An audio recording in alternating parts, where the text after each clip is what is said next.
Hello, everybody. For all you listeners out there, today is going to be different than usual. Today we have a special guest, a lawyer all the way down from Macomb County. Atticus Finch is here today with us. With this being one of the most requested interviews, we have decided to bring in a live studio audience. With all this excitement, let's start the show. Please welcome our first guest, Atticus Finch. Thanks. I've been looking forward to it all week. I'm glad you're here today. I have lots of questions to which everybody wants to hear the answers, so let's get started. You aren't a typical dad, and you certainly don't have a typical family. Can you elaborate on this? Yes, I'm a single father because their mother died when they were very young. I don't have a lot of rules because I want Scout and Jim to make the right choices. They should make the right choices because they want to do it, not because they have to. It's their decision.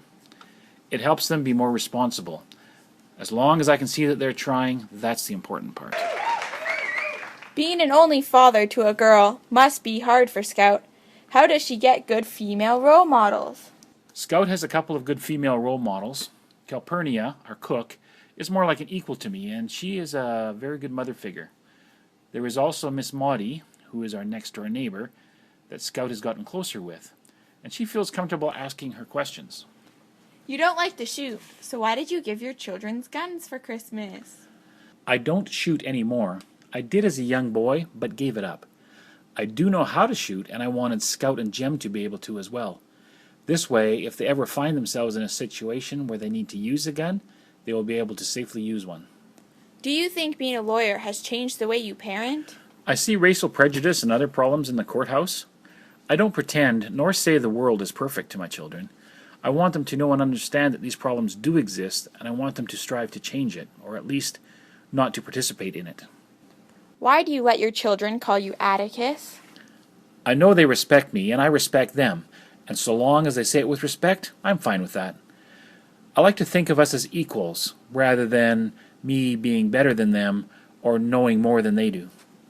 You were expecting some backlash from the Tom Robertson case, but were you expecting Jem and Scout to hear so much of it?